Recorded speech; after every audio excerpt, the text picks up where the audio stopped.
Terkait dengan tema kita kali ini akan kita bahas kontroversi pembangunan wisata di Pulau Komodo.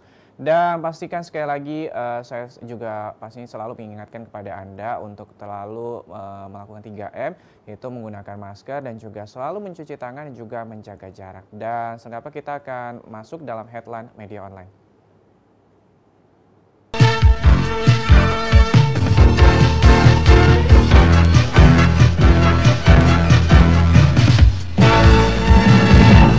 Headline media online edisi hari Selasa ini kita awali dari cnnindonesia.com. Upah minimum 2021 tidak naik sama dengan 2020. Ini Menteri Ketenagakerjaan Ida Fauziah menetapkan upah minimum pada 2021 mendatang sama dengan tahun 2020. Hal itu tertuang dalam surat edaran nomor M-11-HK04-2020 tentang penetapan upah minimum tahun 2021 pada masa pandemi coronavirus disease atau COVID-19. Dan Ida menerangkan pandemi COVID-19 berdampak pada kondisi perekonomian dan juga kemampuan perusahaan dalam memenuhi hak pekerja ataupun buruh termasuk dalam membayar upah. Dalam rangka memberikan perlindungan dan keberlangsungan pekerja dan juga bagi para pekerja, buruh serta menjaga kelangsungan usaha, perlu dilakukan penyesuaian terhadap penetapan upah minimum pada situasi pemulihan ekonomi di masa pandemi COVID-19. Selanjutnya, Ida meminta gubernur untuk melaksanakan penetapan upah minimum setelah tahun 2021. Ini sesuai dengan ketentuan peraturan perundang-undangan. Seperti kita ketahui bahwa pandemi COVID-19 ini masih terus berlangsung dan juga pemerintah dalam hal ini juga terus bagaimana untuk mempercepat proses dari peluncuran vaksin COVID-19 ini juga menjadi salah satu faktor bagaimana upah minimum di tahun 2021 tidak naik atau tetap seperti yang atau juga sudah ditetapkan di tahun 2020. Kita harapkan sekali lagi nantinya perekonomian akan segera membaik di tahun 2022. Setidaknya nanti harapan bagi para pekerja bahwa upah minimum akan naik seperti sebelumnya seperti itu. Kita beralih ke media Indonesia.com. Indonesia butuh lab mampu periksa sampel uji usap. Politisi Partai Nasdem ini Enggar Tiasto Lukita mengatakan untuk menangani sebaran COVID-19, Indonesia memerlukan lebih banyak lagi laboratorium yang mampu melakukan pemeriksaan sampel uji usap atau swab test maupun rapid test. Menurutnya, laboratorium tersebut juga harus mampu mengeluarkan hasil pemeriksaan laboratorium secara cepat dan juga akurat. Enggar Tiasto mengungkapkan bahwa untuk membangun laboratorium yang memiliki kemampuan uji sampel bagi COVID-19 ini tidaklah mudah. Menurutnya yang paling sulit adalah mendapatkan set peralatan laboratorium yang sesuai dengan standar.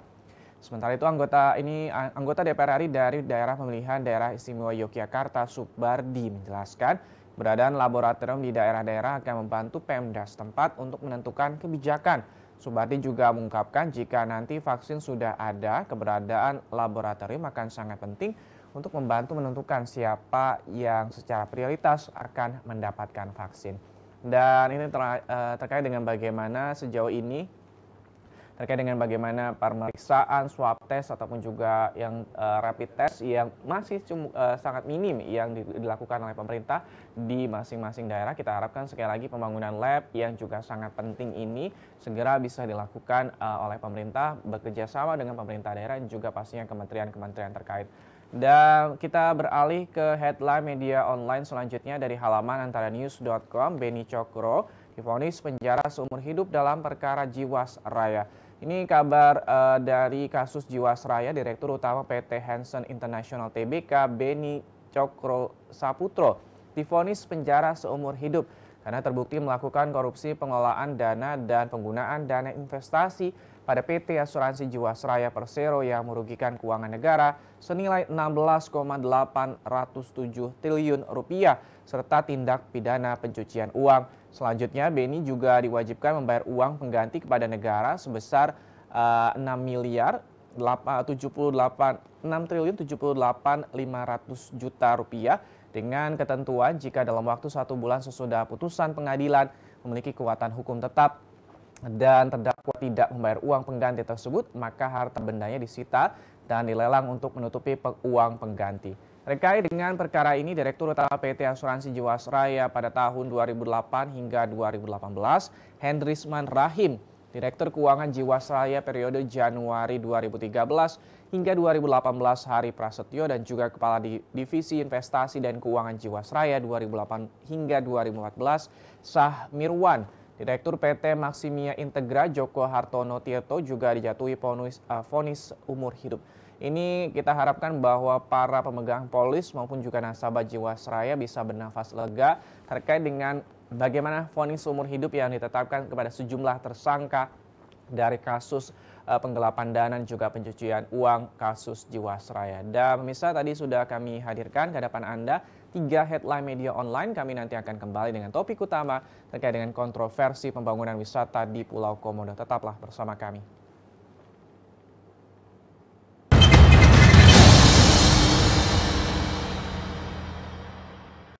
Komisi 7 DPR RI mendorong PT Pertamina memperkecil potensi kerugian akibat menurunnya permintaan produk BBM.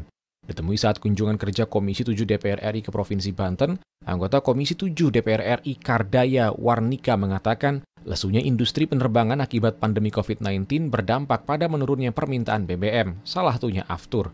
Kardaya mendorong Pertamina melakukan perencanaan untuk menekan kerugian, diantaranya dengan menurunkan produksi aftur pada kilang yang besar.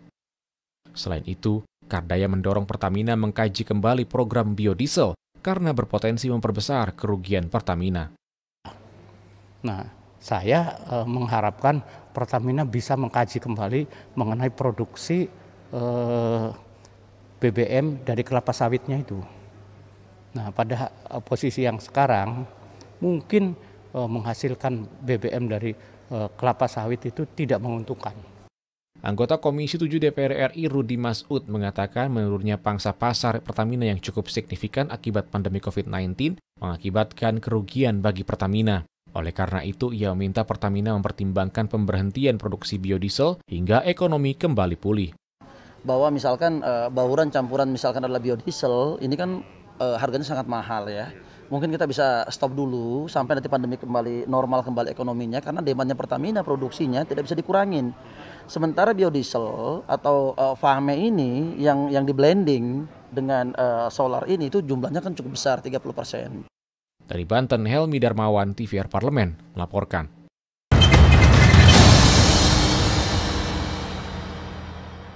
Dengan saya Subki Abdul dalam Suara Parlemen Petang, dan kali ini kita akan membahas terkait dengan bagaimana kontroversi pembangunan wisata Pulau Komodo. Misal, apakah Anda salah satu yang pernah berkunjung ataupun juga sempat berkunjung ke Pulau Komodo? Ini terkait dengan bagaimana pemerintah dalam hal ini akan berencana untuk membangun semacam Jurassic Park yang berada di Pulau Rinca, Kepulauan Komodo. Dan foto Komodo berhadapan-hadapan dengan truk di Pulau Rinca, Nusa Tenggara Timur viral di media sosial. Foto yang diunggah akun Instagram milik peneliti dari organisasi konservasi di Nusa Tenggara Timur, Gregorius Avioma, ini memperlihatkan seolah-olah Komodo menghadang truk pengangkut besi untuk keperluan pembangunan wisata di kawasan Taman Nasional Komodo. Komisi 10 membidangi pariwisata pun akan bicara terkait dengan hal tersebut. Anggota Komisi 10 DPR RI Sukawijaya mengatakan seharusnya pembangunan wisata di kawasan tersebut tidak mengganggu ekosistem ataupun juga habitat asli hewan khas Indonesia tersebut. Yoyo Sukawi menegaskan bahwa di seluruh wilayah Indonesia juga harus dipastikan bahwa pembangunan tempat pariwisata tidak boleh berdampak buruk terhadap lingkungan. Karena itu, Yoyo Sukawi juga meminta pemerintah melalui Kementerian Pariwisata dan Ekonomi Kreatif atau Kemenparekraf serta kementerian terkait untuk mengawasi pembangunan kawasan wisata di Indonesia. Pemerintah harus bisa memastikan pembangunan tempat pariwisata berdampak baik pada ekonomi maupun alam itu sendiri. Hal-hal seperti analisis dampak lingkungan juga harus dipastikan sedari awal. Sementara itu, anggota Komisi 4 DPR RI Yohanes Franciscus Lema menilai bahwa foto Komodo berhadapan dengan truk tersebut memiliki makna tersirat. Menurutnya, foto yang viral tersebut menyampaikan pesan bahwa Komodo tidak nyaman dengan adanya pembangunan di daerah yang masuk ke dalam wilayah Taman Nasional Komodo tersebut. Dan terlebih pembangunan tersebut melibatkan truk dan juga alat berat yang memasuki kawasan konservasi Taman Nasional Komodo. Lebih lanjut, menurutnya Komodo merasa terganggu dengan pembangunan di area Taman Nasional tersebut. Komodo terusik dengan pembangunan masif berbasis teknologi karena mengganggu ekosistem lingkungan di Taman Nasional Komodo. Ini terkait dengan bagaimana foto yang viral di sosial media terkait dengan truk pembawa besi yang berhadapan-hadapan langsung dengan komodo. Ini kita harapkan sekali lagi bahwa pemerintah dalam hal ini Kementerian Pariwisata dan juga Ekonomi Kreatif, Kementerian Lingkungan Hidup dan juga Kehutanan, dan juga pastinya dinas-dinas terkait dan juga Pemda setempat dan juga pengelola dari Taman Nasional Komodo ini segera bisa melakukan analisis ataupun juga bisa segera mengatasi permasalahan tersebut, dan kita berharap bahwa ekosistem ataupun juga komodo yang seharusnya berada di Taman Nasional Komodo ini tidak terusik dengan pembangunan ataupun juga rencana pembangunan dari taman ataupun juga semacam Jurassic Park tersebut. Dan kami masih akan kembali membahas terkait dengan kontroversi pembangunan taman wisata di Taman Nasional Komodo. Pastikan Anda masih bersama kami dalam Suara Parlemen Petang.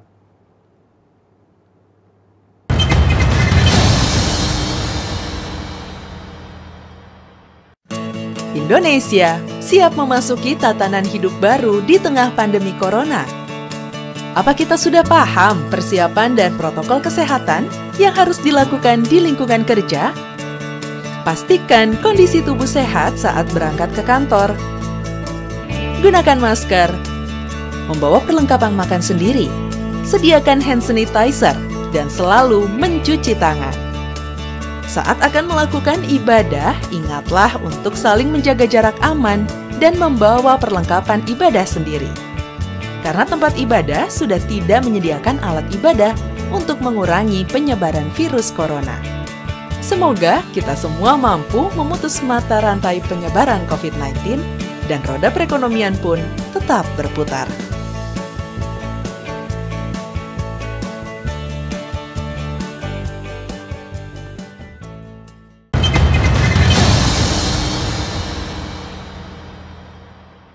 Terima kasih Anda masih bersama kami, dan dalam segmen kali ini kami masih akan membahas terkait dengan bagaimana kontroversi pembangunan di kawasan Taman Nasional Komodo. Ini masih ada pendapat dari sejumlah anggota DPR RI, politisi PDI Perjuangan itu juga mendesak Kementerian Lingkungan Hidup dan juga Kehutanan untuk menjalankan tugasnya sebagai pertahanan terakhir konservasi Taman Nasional Komodo di Kabupaten Manggarai Barat, Nusa Tenggara Timur.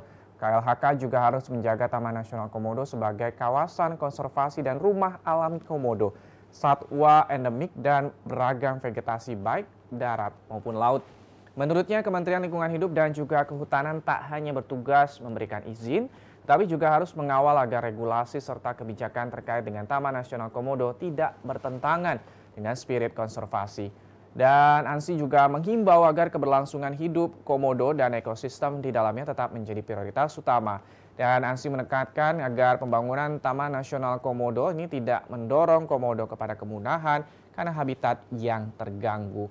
Dan ini juga semenjak ataupun juga kasus foto yang beredar antara komodo dan juga truk yang saling berhadapan ini, untuk sementara waktu juga dibatasi terkait dengan bagaimana keberadaan orang-orang yang tidak memiliki kepentingan untuk bisa memasuki Taman Nasional Komodo maupun juga tempat rencana pembangunan taman wisata tersebut, dan juga dilarang untuk mengambil foto seperti itu. Dan pemirsa, demikianlah Suara Parlemen Petang edisi hari ini Selasa 27 Oktober 2020. Dan pastikan sekali lagi saya selalu mengingatkan kepada Anda untuk selalu menggunakan masker apabila Anda melakukan aktivitas di luar rumah, dan juga pastinya selalu mencuci tangan dengan hand sanitizer maupun juga air sabun, dan juga selalu menjaga jarak ataupun juga physical distancing. Dan buat Anda yang mungkin akan melakukan aktivitas ataupun juga melakukan long weekend, sekali lagi bahwa klaster pada saat long weekend ini selalu menjadi klaster penyebab bertambahnya kasus positif COVID-19. Pastikan Anda untuk bisa berada atau juga menjaga keluarga Anda dari penyebaran virus COVID-19. Saya Suki Abdul beserta seluruh kerabat kerja yang bertugas mengucapkan terima kasih atas perhatian Anda. Wassalam.